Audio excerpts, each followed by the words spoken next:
Let us talk habits of an entrepreneur.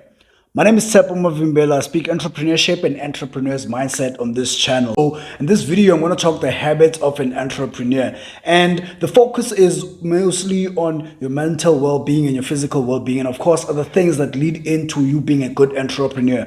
The first thing that you obviously have to think about is your mental well-being. In an example that I can make with me personally is that every single morning when I wake up, I sit down a little bit, 15 to 20 minutes, and I clear my mind. And this is a form of meditation for me. In fact, I actually do sit in a lotus position and close my eyes and just focus on my thinking, focus on what I am going to do in the day, whether or not it will go exactly as that, but then I just clear my mind and just prepare myself for whatever the day is going to bring for me. Then after that, the other important thing that I believe that everybody should also be following, whether or not you are an entrepreneur, is your physical well-being. So after my meditation, I will get out of bed, obviously, and then have 2-3 cups of coffee. After 2-3 cups of coffee, I go straight to the gym.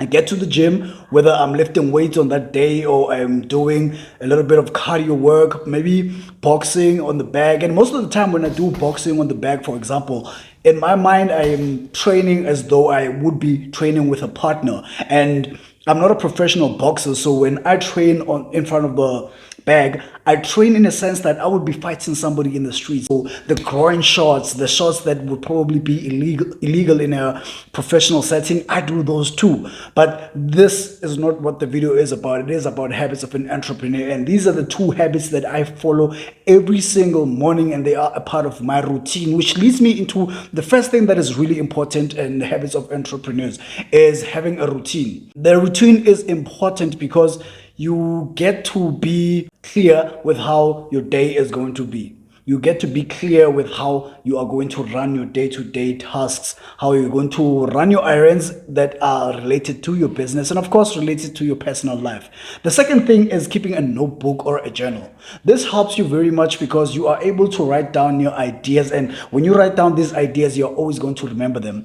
I remember this business that I thought about 5 to 4 years back. I had written it down and then I wrote it down again in a different notebook, and that business has been in my mind and it's engraved, and I really cannot forget that business until I start doing that business. And in fact, I am getting myself involved in the business at the moment. So writing something down is really good for your memory and ensuring that you never forget this idea. Another thing that it helps you with, which is something that I really suffered with until I really started taking this notebook thing very seriously, which is this year actually, is it helps you to be organized. Now, I'm one of those people, when a thought hits my mind and I see that I'm capable of taking action towards that thought instantly, I'm going to take action instantly. Just because I believe that I can do it. Sometimes I'm not even ready to do whatever it is that just hit my mind. I just go for it. And that could be a detriment to you. And it has been for myself. Nowadays, when an idea hits my mind, before jumping into that idea, I actually think about it first. I write down an action plan, because when I have an action plan for the idea, then every time I act is going to go better. I can make the example of me being in the studio right now. I've always wanted to have my own shop, my own studio, and every time I had that mind, I'm like, let me jump into it. I'm going to move to Joburg. Moving from Benoni, I'm moving to Joburg. Moving from Joburg, I had moved to Benoni. You see, and this is because I was not really planning things out. And when I started planning things out, here I am now. I do have a shop. I do have a studio of my own. It helps you to be organized. And not only that, again, the mental clarity of you taking your actions is really important. These are the habits that lead you into being a good entrepreneur. The third thing that makes you a good entrepreneur and the habits of a good entrepreneur is the ability to sell or practicing to sell. So you must not be afraid to sell, because the only way that you are going to make money as an entrepreneur is if you sell. Whatever it is that your business does, services, products, doesn't matter. At the end of the day, you're going to be dealing with people and you have to sell your product. Doesn't matter if you are dealing with business to customer types of business, or you're dealing with the business to business customer, business to business rather. Because at the end of the day, you do have to deal with people. And when you deal with people, you have to sell your ideas to these people. Whether your customers are another business, at the end of the day, that business, you will be meeting with a person and selling your service or your product to that business. The ability to sell is a habit of an entrepreneur that you have to practice at all times. This one is non-negotiable. If you can negotiate all the other things that I've mentioned in this video, this one is absolutely non-negotiable.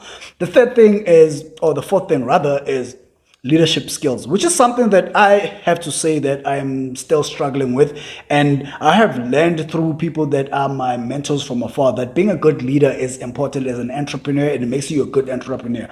But I think leadership skills are really important, not only for business sake, but they're also good in a friendly setting, in an intimate setting with your spouse, with your girlfriend, your wife, your boyfriend, whatever, and with your family members. If you know how to lead people properly, then things might also be very easy for you in your personal life outside of your business life. The fifth thing is positive self-talk. Being an entrepreneur is very difficult.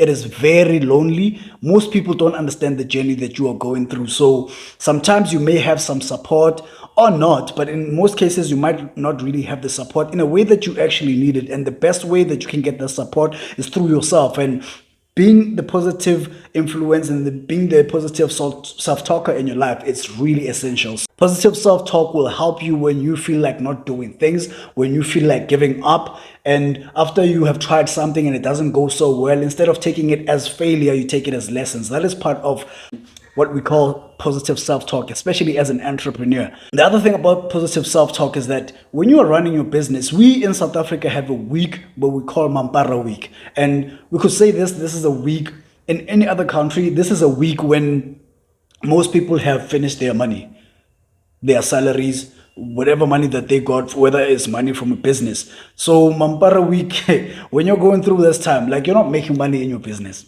You wake up every single day, you go to your business if you have an office or studio like myself, or if you work from home, and you are expecting different results from yesterday, but nothing happens because people just don't have money and there's no control over that. Especially if your customers are other people and not other businesses.